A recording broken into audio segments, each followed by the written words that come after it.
Well, number 25, well, we can see it is the quotient rule.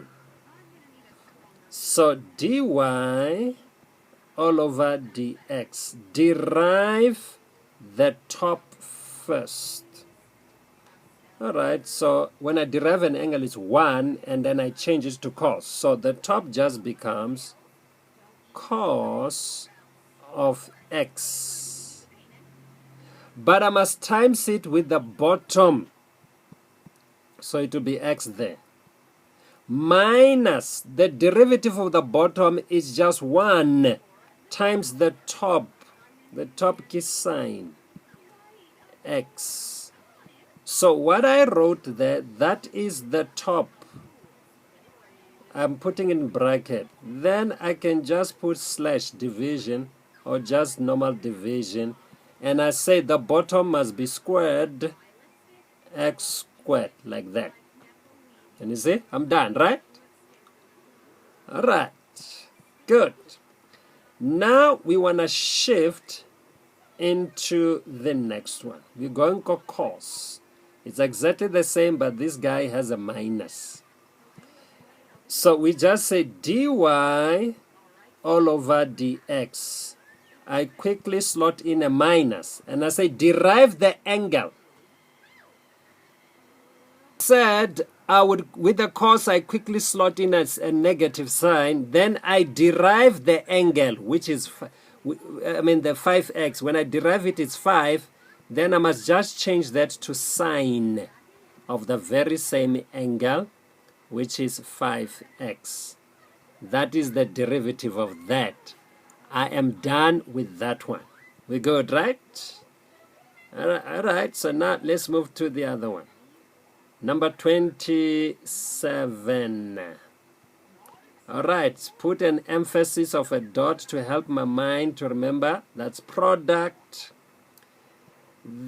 I love to put my angle in a parenthesis, not to get confused. All right, so y prime, the derivative. Stop the first, so it's going to be x squared. All right, derive the angle, so it's going to be 3. There it is. Change sign to cos of the very same angle, which is 3x. Then plus derive the first 2x, then multiply by the second, which is going to be sine of 3x. I hope it's making sense. We're winning, right? All right, good. Let's go to the next geyser. The next geyser, I'm just going to deal with it right here. This one, because it has a square root, let's change it. Square root is the exponent. This is 2 plus cos of 2x, close the parenthesis, to the exponent of half. You know that. So that's a power rule, isn't it? All right, so dy all over the dx would be, bring the half right at the back, so it's going to be a half. Open the bracket. I still have 2 plus cos of 2x to the power of half minus 1 is a negative half. I know we can put it right at the bottom. That's it.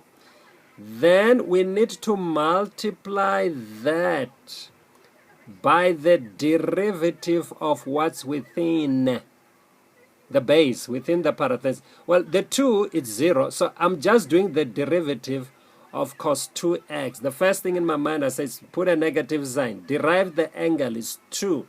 Change cos to sine of then 2x. There we go.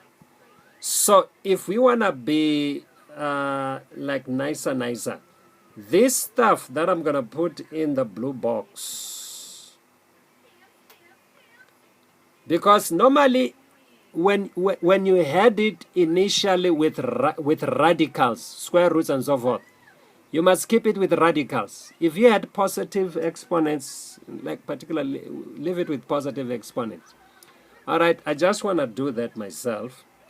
So that means we can write it as y prime equals to, at the bottom, I'm having this, right at the top there is a 1, because I'm thinking of that half.